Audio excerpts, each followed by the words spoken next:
Alright. We had A Lesson Before Dying by Ernest J. Gaines. You want me to? So A Lesson Before Dying is kind of a sad tale. It goes along the process of Jefferson, a main character, who was in the wrong place at the wrong time and was convicted of murder and robbery and was sent to jail and eventually the death penalty. But of course, it takes time back in 1960s. Still takes time. Yeah, but anyways, and then during the robbery at the liquor store, he wasn't really involved in it. He just happened to be there at the scene. So, of course, due to his race, people thought it was him and stuff like that. And the book kind of starts off very sudden. Very fast. Yeah. It starts off with him going to there and being found by the cops. Yep. So, Grant Wiggins, another main character, Tante Lou, another main character, and Miss Emma, another main character. Those three, Miss Emma is Jefferson's godmother, and so in the court cases, Jefferson was called a hog by his own attorney, and so Miss Emma in return wanted Grant Wiggins to teach Jefferson that he's not a hog and that he is a man and that he has pride. Yep. So early on, Grant and Jefferson don't really get along. Jefferson acts like a hog. At one point he gets Miss Emma made him food and Grant takes out the food, or not Grant, Grant takes out the food and Jefferson takes it, puts it on the floor and eats on all fours like a hog would. And he squeals like a hog because he does not believe he's a man. He does not have those morals. They basically turned his mentality is just what do you call it? Not human. And what Miss Emma wanted to do was get Grant to talk to Jefferson to make him at least die as a man, not a hog, and just realize that he is a human. So that's where Grant Wiggins comes in the story. It's just to kind of help out Jefferson, make him know that he is an actual human being and living person. So when you say make him believe he's a human, has he always considered himself this, or is it one of those situations like other people see me this way, so this is how I'm going to behave now? What's really going on? Because there's a little. His dignity. Okay. So that's how he's getting treated now, just by his own attorney and in the jail itself. They treat him like an animal. One of the main characters in this book is Grant Wiggins, and he is pretty much it kind of goes through his viewpoint too. And he gets introduced through this book, in the story, by he comes to town, right? They call him because he used to live in this town and work in the plantations and stuff in the fields, and then he went to college, and after he got education, he got the right job, and then he came back, and I think he was a teacher, and he was teaching kids and stuff like that, and then when he came back, people white people, especially in the South, they looked bad at him still, like he was someone different, and they didn't acknowledge what he became and stuff. Another thing, he was a very protagonist in this story. And then he also has a girlfriend. Her name is Vivian. Yeah, Vivian. She's very important to him. She kind of not controls him, but he wants to do whatever she wants to do, and so on. So throughout the story, Miss Emma and Tante Lou want Grant to go speak to Jefferson. Grant Wiggins doesn't really want to go speak to Jefferson, but Vivian, his girlfriend, makes it important to her and him that he goes and speaks, and Grant wants to please Vivian.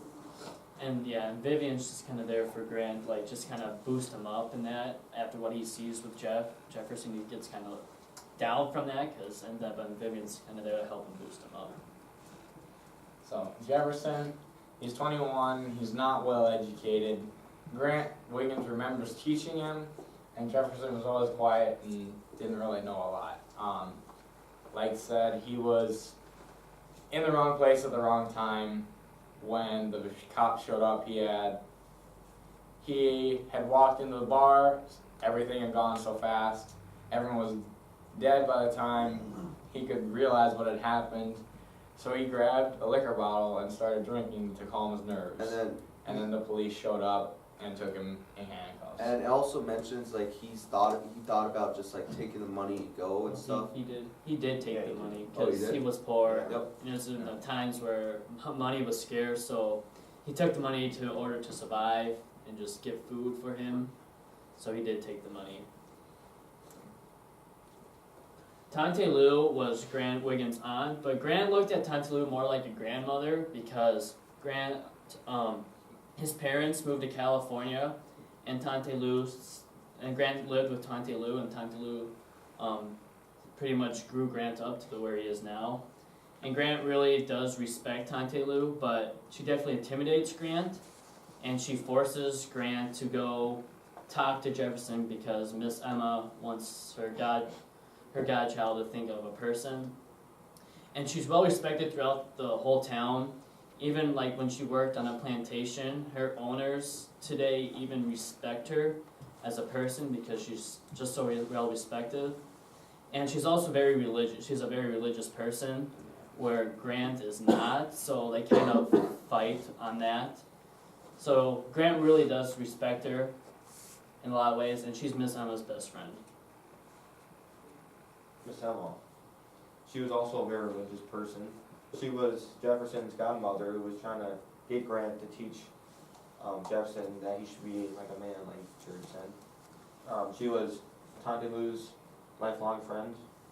Basically, they were inseparable. Miss Emma keeps basically good spirits, even though her godson Jefferson is in a bad situation and she can't really do anything besides just get Grant to make him feel like a man again, I guess. She's not, so she wants Grant to go do the things that she asked, but she's not going to force him. She's kind of, I don't know how to say it. Tante Lou's the more enforcer. Yeah, and Vivian. Yeah. See, what's the what? Minnesota. Manipulative? Huh? Manipulative? No, not Suggestive? no. Kind of. Well, she does. She That's the right word. Nice? No. Spit it out. I don't know it. Move on. Yeah, she kind of just asks him to like do things, but like like Carter said, she's not gonna force him. No. So Where Tante Lou, on the other hand, will force her Yeah. because Tante Lou knows Grant and Miss Emma is not related to Grant, so it'd be kind of like your neighbor like forcing you to do something. Would you really listen? No, you're gonna listen to a relative rather than some family member. These are the 5 vocabs we had, and we did kind of differently. We did some that we knew and some we didn't know. Backsliders is a word meaning turning against God to do your own desires. We've seen that a lot with Grant and how he doesn't really believe in God. So that comes up a lot with Grant and his crop.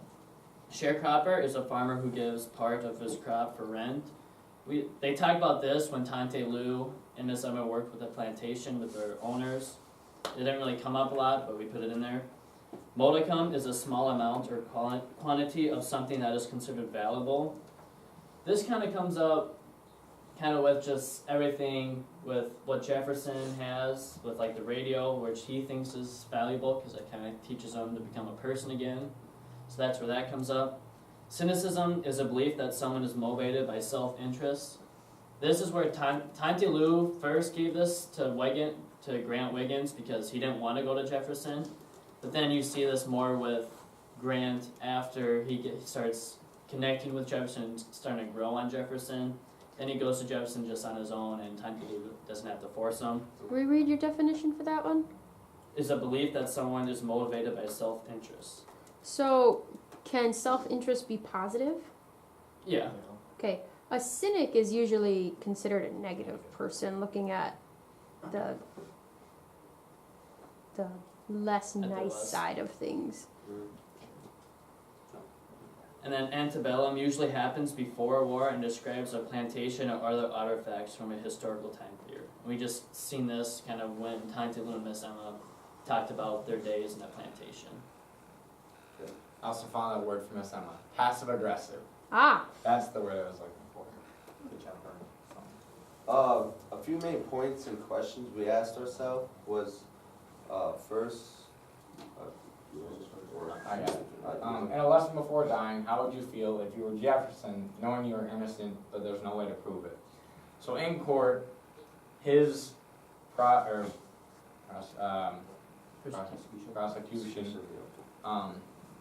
his defending attorney called him a hog, and just tried to plead with the jury that he wasn't a man, he doesn't know what he's doing, he's not. There just wasn't a good defense, and there wasn't a lot of way to prove that if he did or didn't, it just looked bad because he had taken the money. I would feel really, it would be really struggling to know that I was innocent and be in jail for it, but you'd have to go through it because you couldn't prove any of your evidence. plus another thing is, your self-esteem is pretty knocked down by what people call you and stuff, and that goes with dignity too. And like in this time, it is racist. But you know that you're innocent, but everybody else thinks that you're not innocent and that you're guilty, kind of based on your color and just your reputation And that's- at that time. And that's hard to prove. I mean, you don't got no evidence just by ideas, so, does this still happen today? I mean. Yeah. Our court system isn't perfect. Yeah. Another question that we asked, is in the book, The Lesson Before Dying, what message do you think that it's trying to give out? The lesson that we thought it was trying to give out was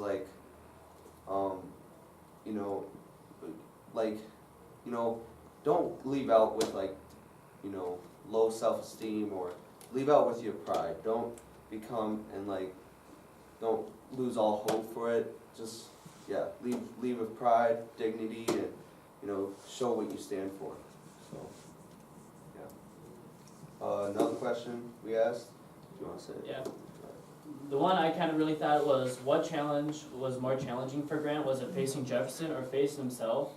And I kind of thought it was mainly facing himself, because he had to make a decision. Was he either going to talk to Jefferson or have that guilt of not talking to Jefferson, in which Jefferson in that way died thinking that he was an animal? Just everything else in the book, Grant wants to, because this town has been the same for how many years, as long as Grant can remember. And Grant wants to bring change to the town. And he wants to do this with Jefferson and make it less racist. So he just really the biggest challenge he faces is with himself, and just trying to break the same rules this town goes with. It's all mental fight. So. Mine was, how does Grant know the outcome of the court without being in court, and why does he think this? Well, basically knows the outcome because he's black, he got accused of murder, basically, and back then there was no way of unproving that, so basically he knew he was going to most likely be killed because there's no evidence to go against that. So, and why does he think this way? Basically because his race. That's his main motive, I guess, to think that way. I was interested in your group discussions. You did a lot of comparisons between A Lesson Before Dying and To Kill a Mockingbird. Yeah.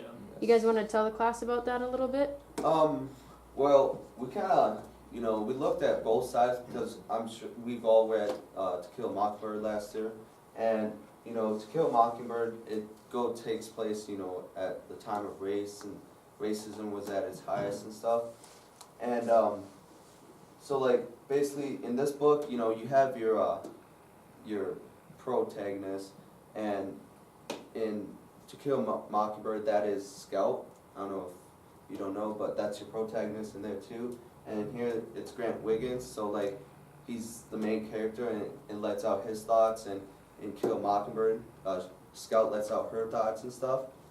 And then you also have, you know, the background characters such as like Tante Lou, Miss Emma, and then back in Kill Mockingbird, you have, what was it, the father, I'm not sure what his name was, but you got Scout, Atticus, yep. You got Atticus and all of her siblings and such. Then, of course, you got, what did I say, the antagonist? Jefferson, yep. Your antagonist, which is Jefferson, or, no, never mind. Well, help them out. Racism's the antagonist. Oh, racism, yeah, okay. Dividing Okay. factor in both Yep. of them. Yeah, racism is your antagonist in both the books, and then you got your other character, which is the big part of the story, which is Jefferson in A Lesson Before Dying, and then Boo Radley. Boo Radley from To Kill Mockingbird. So we thought that these two books were very similar in their ways. So are you comparing Jefferson to Boo, or are you Tom comparing Robinson. Jefferson to Tom, the guy on trial for? Oh, Tom Robinson, yeah. That's Okay. That's what I was thinking of. Okay. So I don't know all the characters. But no, the two books, they were definitely a lot, you could, after reading both of them, they did have a lot of similarity, Yeah. but there was some difference, like with this one, there's a more struggle, like we said before, with like Grant, and Yep. how he wants to change stuff, It's more like external conflicts. So, and then in To Kill Mockingbirds, not external, internal conflict. I mean, in Lesson Before Dying, and To Kill Mockingbird, it's more like external conflict. You know, you got the riots and the mob and stuff. So, yeah. Again, in both books, racism is a driving factor of each. It causes problems, and To Kill Mockingbird, it's Atticus fighting for justice, and in here it's not necessarily, and A Lesson Before Dying, it's not necessarily fighting for justice, it's fighting to save a man, yeah. and make sure that he knows he's a man when he dies. Yep. Because Grant kind of had it in his head that he kind of knew that Jefferson wouldn't just be found innocent. He always knew that he had it deaf down that he was going to be guilty no matter what. So his main goal is just to make Jefferson feel more like a man, just bring his self-confidence up. So do justice and dignity go hand in hand? Because what you're describing is dignity. That you know you can't have justice in that situation, but you could still possibly have dignity, at least Yes. for a certain group of people or even for yourself. Yes. So that goes with that too. So yeah, throughout the story, we were kind of like, you know, struck by it, but like, what was it? Another thing that I thought was interesting was Grant is a school teacher, and then he teaches all these kids and stuff, but they're taught to like, grow up and live, Grow up, work on the plantation. work on the plantations and stuff. Yeah. And then, you know, none of these kids, you know, you think like, you know, they wouldn't want to do that, but they're actually grown up and want to do that. So like, you know, it kind of goes, for example, like you have our small town, you know, a lot of kids, you know, they've grown up to be farmers, and they want to grow up to be a farmer someday. So that kind of falls into that too. So It's just that small town, Yeah. it's the same thing It's a over and cycle. over. Keep It's it a a cycle. In A Lesson Before Dying, it's a vicious cycle that Grant wants to break, because everyone's growing up, working on the plantation, have children, go to school, work on the plantation. It's a cycle. And Grant was one of the few to get out of that cycle, and he actually went to college, actually got moved completely out of that town, yeah, you and went to California. went to California to a more populated town, went to college, got educated, and then he came back, and that's where he wanted other kids, and not mainly other kids, other people, to just break that cycle and just kind of expand their region, and just get rid of that So work Grant, plantation. so Grant sees education as a way out. Yeah. Yeah.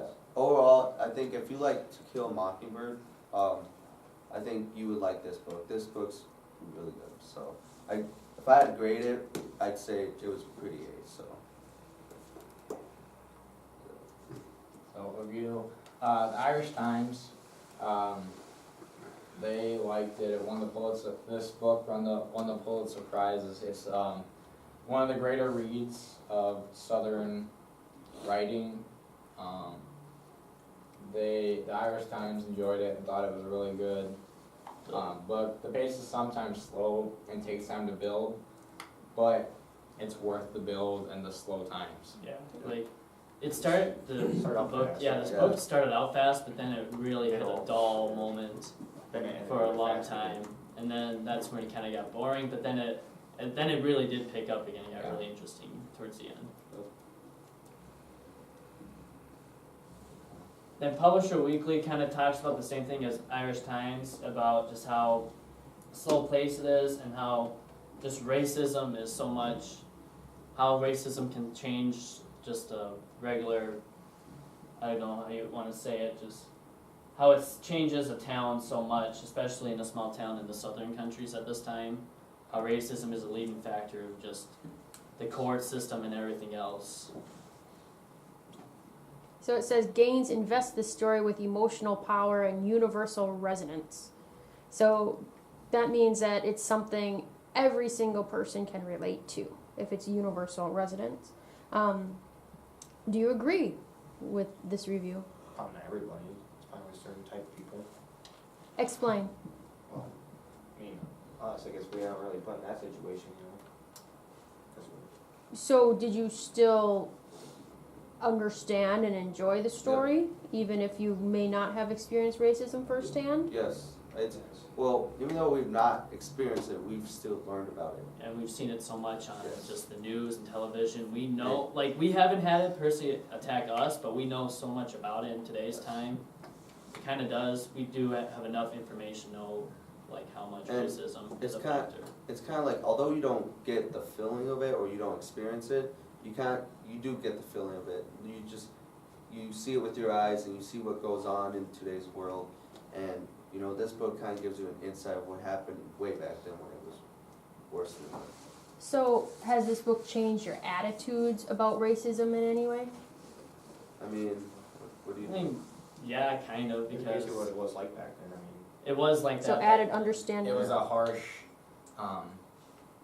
reveal that it's real life. It Yeah. happens. Yeah. This is And it still happens And, today. I yeah, mean, although it's a fiction book, I mean, it's, he hits main Yeah. points that even today it still hits big.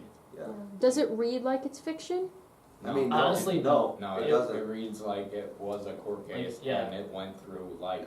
Like it was an actual person talking about how he tried to make a guy believe that he was a guy. Yeah. Yep.